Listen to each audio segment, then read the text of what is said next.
찬양대 찬양에 감사드립니다. 우리에게 자유와 평화를 하나님께서 내려주시기를 축복합니다. 성도 여러분, 바람이 확실히 달라졌습니다. 아침과 저녁에 시원한 기운을 느끼면서 역시 절기라는 게 참 놀랍다 싶습니다. 계절의 은총이 여러분 가운데 충만하시기를 기원합니다. 우리 앞뒤에 있는 또 양옆에 있는 분들과 인사 나누겠습니다. 이렇게 인사하겠습니다. 더위에 수고 많았습니다. 가을이 풍성하길 기원합니다. 이렇게 인사. 네, 수고.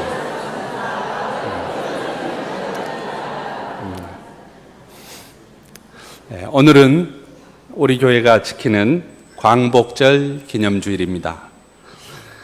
흙 다시 만져보자 라는 설교의 제목이 너무 노골적이어서 아마 이미 예상했을 것입니다. 정인보 작사, 윤용하 작곡, 광복절 노래는 말할 수 없는 감격과 기쁨을 담고 있을 뿐만 아니라 역사의식과 민족의 미래 소망을 담아내고 있습니다. 연습을 많이 했는데 잘 될지 모르겠습니다. 시를 낭송하는 마음으로 한번 읊어보겠습니다. 흙 다시 만져보자 바닷물도 춤을 춘다. 기어이 보시려던 어른님 번님 어찌하리. 이날이 40년 뜨거운 피 엉긴 자친이 길이길이 지키세 길이길이 지키세. 꿈엔들 잊을 건가 지난 일을 잊을 건가 다 같이 복을 심어 잘 가꾸어 길러 하늘 닿게 세계의 보람될 거룩한 빛 예서 나리니 함께 힘써 나가세 함께 힘써 나가세. 이렇게 됩니다. 노래를 부르는 사람이나 듣는 사람이나 모든 사람은 이 노래의 가사 때문에 콧끝이 찡해지고 가슴이 멍해지는 것을 느끼게 됩니다. 특별히 노래 1절에 이날이 40년 뜨거운 피 엉긴 자친이라는 대목이 있는데요. 일제강점기가 36년이 아닌 40년이라는 말이죠. 아마도 민족사학자 정인보 선생은 국권을 상실한 기간을 1910년 합방이 아닌 대한제국의 외교권이 박탈당하고 통감 정치가 감행된 1905년 을사늑약에서부터 1945년 해방까지로 보아서 40년이라고 표현하지 않았을까 생각해 봅니다. 지난주 수요일 8월 15일은 광복 73주년이었습니다. 광복이라는 말은 글자 그대로 빛을 다시 찾는다는 뜻이죠. 대한민국 국민은 광복을 흙을 다시 만져보자는 가사에 담았던 것입니다. 이제 나라를 되찾는 데 만족하지 않고 2절의 가사 세계의 보람될 거룩한 빛 예서 나리니 함께 힘써 나가세에서 표현했듯이 우리나라 사람들이 거룩한 복을 심고 세계 평화를 위해 힘써야 할 것입니다. 함께 읽은 시편 126장에도 이런 감격이 표현되어 있습니다. 주 하나님께서 바벨론으로 잡혀간 포로를 다시 시온으로 돌려보내실 때 우리는 꿈을 꾸는 사람들 같았습니다. 그때 우리의 입은 웃음으로 가득 찼고 우리의 혀는 찬양의 함성으로 가득 찼습니다. 그때 심지어 다른 민족도 이렇게 말했습니다. 하나님께서 그들의 편이 되셔서 큰 일을 행하셨다고 말입니다. 이 표현에는 포로에서의 해방이라는 벅찬 감격과 기쁨이 생생하게 나타나 있습니다. 구원을 베푸신 하나님께 대한 신앙 고백이 넘쳐납니다. 여러분은 포로가 되어 보신 적이 있으신가요? 포로의 신세는 한마디로 불안과 공포의 나날이라고 할 수 있습니다. 역사상 얼마나 많은 사람이 이런저런 이유로 희생당하고 죽임을 당했는지 모릅니다. 민족적인 포로 생활은 이스라엘의 존재 자체가 증명하는 바입니다. 그들은 430년 동안 애굽의 종이었었죠. 그들은 출애굽하여 약속의 땅 가나안에서 살았습니다.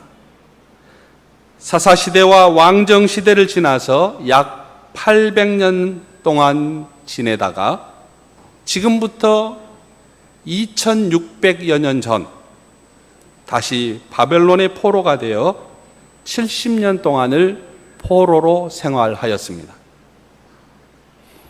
하나님의 백성이 하나님 그분으로부터 버려져 그 같은 처참한 세월을 보낼 때 그 시간은 그야말로 캄캄했습니다. 시편 137편 1절 2절에는 이런 표현이 나옵니다. 우리가 바벨론의 여러 강변 거기에 앉아서 시온을 기억하며 울었도다. 그 중에 버드나무에 우리의 수금을 걸어두었도다.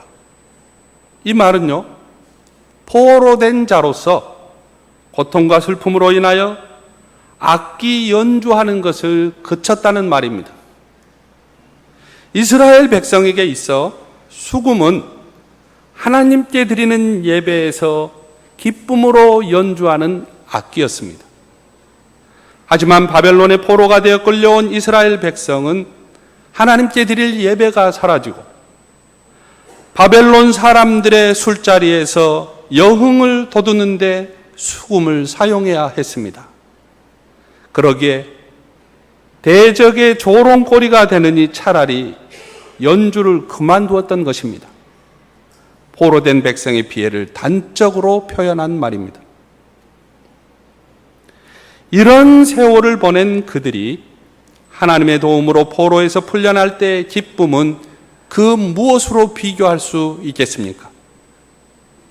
꿈인지 생시인지 감격으로 정신을 잃었을 것입니다. 한박꽃 같은 웃음, 흥겨운 노랫가락이 해방된 민족의 모습이 아닐 수 없습니다.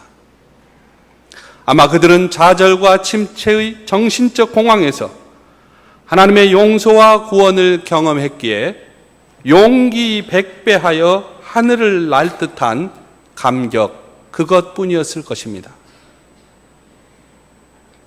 그런데 시인은 해방의 감격과 기쁨을 가지고 4절에서 민족의 기도 제목을 하나님께 올리고 있습니다. 우리 성경을 펼쳐서 시편 126장 4절을 함께 읽어보겠습니다. 여호와여, 우리의 포로를 남방 시내들 같이 돌려 보내소서. 여기서 남방 시내들은요, 유대 남부의 네게부 지역을 가리킵니다. 우리 여러 차례 이야기해서 아마 익숙할 거예요. 자, 여기가 이스라엘 땅입니다. 여기 지중해고 여기가 이스라엘 땅이라면 여기 제일 위가 갈릴리, 그 다음에 사마리아, 여기가 유대다 그랬어요. 이 유대에서 아래로 쭉 남방으로 내려가면 거의 풀 한 폭이 나지 않는 지역, 메마른 지역, 이 지역을 네게부라고 이야기합니다. 네게부, 여기 사막 지역이죠. 이 광야 지역은 건조하고 메말라 도무지 생명이 살기가 어려운 지역이에요. 그런데 우기에 내리는 비는 그야말로 생명수나 다름이 없었습니다. 비가 와서 넘치는 강바닥은 언제 그랬느냐는 듯이 모든 것을 회복시키십니다. 메마른 땅에 일순간 비가 내려 물이 흐르면 이내 활기가 넘칩니다. 죽었던 것이 살아나는 시원함이 넘칩니다. 강바닥에 물길이 돌아오므로 생명이 춤을 춥니다. 시인은 하나님이 하고자 마음 먹으면 무엇이든 할 수 있음을 지금 고백하고 있는 것입니다. 우리 생명이 죽을 것 같지만은 하나님이 하시면 죽을 처지에서도 살리시고 생명이 넘치게 하신다는 말이에요. 메마른 모래바닥에 생기가 넘치고 그 사막이 강으로 변하듯이 시인은 지금 기도하는 거예요. 하나님, 우리의 포로들을 다시 데려오소서.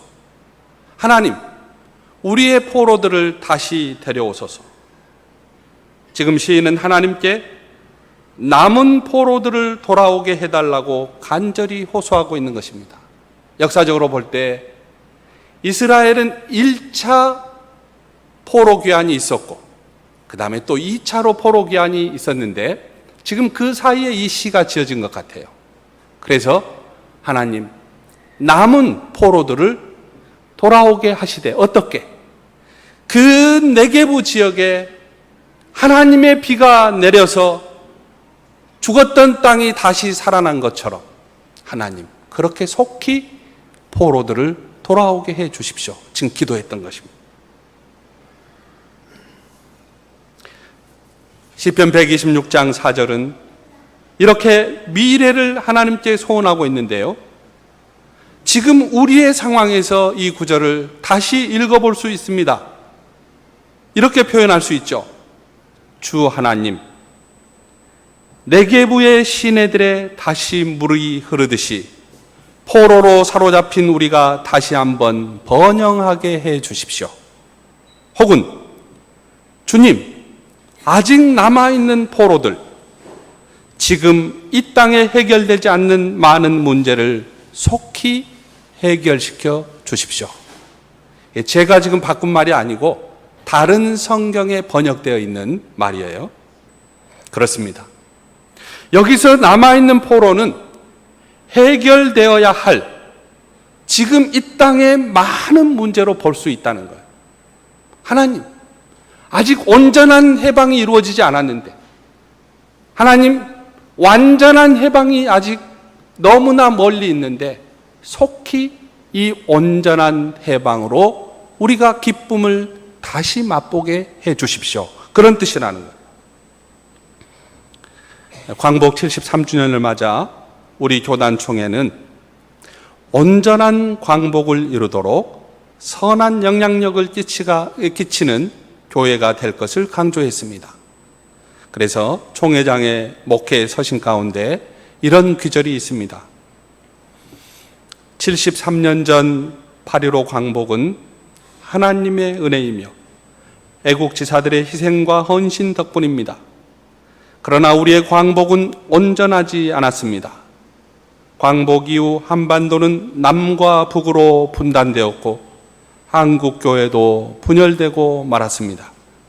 그럼에도 불구하고 한국교회는 하나님의 은혜로 성장하였을 뿐만 아니라 우리나라의 경제 성장과 민주화, 사회 발전에 기여한 바가 컸습니다. 하지만 73년이 지난 지금 우리의 모습은 어떻습니까? 이제 우리는 우리의 모습을 돌아보아야 할 때입니다. 우리가 예수님의 가르침을 따라 세상 속에서 소금과 빛의 역할을 온전히 감당하고 있는지 반성해야 합니다. 하나님의 말씀대로 살지 못한 우리의 죄를 회개합시다. 하나님만을 의지하며 좁고 험난한 길로 나아갑시다. 온전한 광복을 이루도록 선한 영향력을 끼치는 교회가 되어야 하겠습니다. 이게 지금 총회장의 목회 서신 가운데 일부분입니다. 이어서 목회 서신은 한반도가 비핵화되어야 한다는 사실, 그리고 평화가 정착되어야 한다는 사실, 이것을 위해서 교회가 기도해달라고 독려하면서 최근에 명성교회 목회자 세습의 문제도 다루고 있습니다. 이럴 때면 총회 재판국에서 명성교회 위임 목사 청빈 관련 결의가 유효하다고 하는 그런 판결을 내렸는데, 이 판결에 대해서 총회와 임원회는 부끄러움과 책임을 통감한다고 총회의 결의와 법과 상식을 지키기에 노력하겠다고 지금 목회 서신을 보내왔습니다. 그래서 총회가 하나님의 선한 도구가 되도록 기도해 달라는 거예요. 지금 했던 얘기는 다 잊어버려도 좋습니다. 그러나 무슨 뜻일까요? 본문과 관련하여 볼 때 이 땅에는 아직 남아있는 문제들이 많다는 것입니다.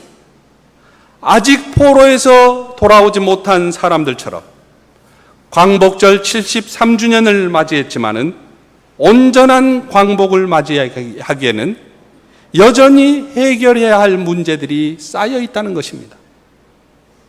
사랑하는 성도 여러분, 우리가 이 시대를 살면서 진정 이 시대의 문제들과는 무관하게 살아간다면 본문의 말씀과 관련하여 볼 때 우리는 하나님과 무관하게 살아가는 것과 다르지 않습니다. 하나님께서는 우리를 2000년 전에 살게 하지 않으시고 우리를 1000년 전에 살게 하지 아니하시고 우리를 조선시대에 살게 하지 아니하시고 2018년 한반도에 살게 하셨습니다. 지금 우리를 중심으로 펼쳐지는 이 모든 문제에 대해서 순천 동명교회와 그리고 순천 동명교회 성도들이 무관심하지 않기를 바란다는 거예요. 하나님의 나라는 사과나무에서 사과가 열매가 떨어지듯이 그렇게 오는 게 아니라는 거예요. 현실의 문제 속에서 그 현실의 문제를 어떻게 우리가 담당하고 감당하려고 애쓰느냐 할 때에 그때 하나님의 나라가 우리에게 다가온다는 말이죠. 우리가 하나님을 믿고 의지하고 소망하는 사람들일진데 우리도 본문의 시인처럼 하나님, 저 유대 남방 시내 물길 돌아오듯이 이 시대의 문제들을 선하게 해결하여 주옵소서 기도할 수 있어야 한다는 말이에요. 우리 시대의 고통과 아픔이 얼마나 많이 있습니까? 평화가 정착되는 일, 위안부 할머니들의 호소를 비롯하여 여전히 포로처럼 남아있는 많은 난제가 해결되지 않는다면 그것은 온전한 광복이 아니라는 말입니다. 개인도 마찬가지, 가정도 마찬가지입니다. 교회도 마찬가지예요. 그 사람에게, 그 가정에, 그 교회에 더 씌워진 포로망을 걷어내지 않고서는 참된 해방을 맞을 수가 없습니다. 나를 감싸고 있는 포로망이 무엇입니까? 우리 가정을 휘감고 있는 포로망이 무엇입니까? 우리 교회를 지배하고 있는 분위기, 그 포로망이 무엇입니까? 본문은 남아있는 포로들, 다시 말해 지금 해결해야 할 현실의 문제들을 어떻게 접근해 갈 것인지 그 해답을 분명히 제시합니다. 시인은 하나님이 하실 일과 사람이 해야 할 일을 분명히 알고 있습니다. 그래서 그는 확신을 가지고 고백합니다. 그 고백이 바로 시편 126장 5절 6절이에요. 우리 또 5절 6절을 같이 한번 읽어보겠습니다. 시편 126장 5절 6절입니다. 눈물을 흘리며 씨를 뿌리는 자는 기쁨으로 거두리로다. 울며 씨를 뿌리러 나가는 자는 반드시 기쁨으로 그 곡식단을 가지고 돌아오리로다. 무슨 말일까요? 남은 포로들을 남방 시내들처럼 돌아오게 해 주소서. 시인은 이렇게 기도하는 것으로 끝내지 않았다는 말이에요. 그는 하나님께서는 우리 앞에 있는 문제를 해결하기 위해서 우리 역시 눈물을 흘리면서 씨를 뿌리길 원한다고 하는 사실을 지금 고백하고 있는 것입니다. 하나님의 일에 동역자가 된다는 것은 우리가 역사적 사명에 최선을 다하고 있음을 말하는 것입니다. 지금 애쓰고 힘쓰미 없이 어찌 다가올 미래를 우리가 웃음으로 맞이할 자격이 있겠습니까? 중국 시에 이런 내용이 있습니다. 추위가 뼛속에 사무치지 아니하고는 매화가 코를 두드리는 향기를 품을 수 없다라는 말이 있어요. 추위가 뼛속에 사무치지 아니하고는 매화가 코를 두드리는 향기를 품을 수 없다는 그런 내용인데요. 하나님이 마음만 먹으면 안 될 일이 없는 것은 사실이지만 하나님은 미래의 소망을 우리와 함께 열어가길 원하십니다. 하나님은 진실되게 자기 성실에 서 있는 사람을 도우신다는 말이에요. 요한복음 12장 24절에서 주님이 말씀하십니다. 정말 잘 들어두어라. 내가 진실로 진실로 너희에게 이르노니 밀알 하나가 땅에 떨어져 죽지 않으면 한 알 그대로 남아있고 죽으면 많은 열매를 맺는다. 그렇습니다. 눈물을 흘리는 아픔은 확실한 미래에 요구되는 밑거름이라고 하겠습니다. 그래서 눈물의 씨와 기쁨의 단은 하나라는 말이에요. 눈물의 씨를 거치지 않고 기쁨의 단을 얻을 수 없다는 말입니다. 오늘 우리는 광복 73주년을 맞이하면서 온전한 광복이 이루어지기 위해서는 아직 포로로 남아있는 많은 것들이 돌아오고 회복되고 해결되어야 한다고 했습니다. 그 염원을 시인은 하나님 우리의 포로를 남방 시내들 같이 돌려보내소서 그렇게 기도했습니다. 반드시 하나님의 도움이 필요하고 하나님이 행하셔야 일이 이루어지는 것을 잘 알고 있기 때문입니다. 그러나 시인의 삶은 기도하는 것으로 끝나지 않았다는 말이에요. 그는 지금 기쁨의 단을 바라보고 있습니다. 기쁨의 단은 미래에 있을 일이지만은 지금 여기에 있는 것임을 그는 믿음의 눈으로 바라보고 있다는 것입니다. 기쁨의 단은 눈물의 씨뿌림이라는 아픔 속에 지금 여기에 있는 것입니다. 고난 없는 영광을 바라는 어리석음처럼 눈물의 씨뿌림이 없는 기쁨의 단을 바라는 것은 헛된 일입니다.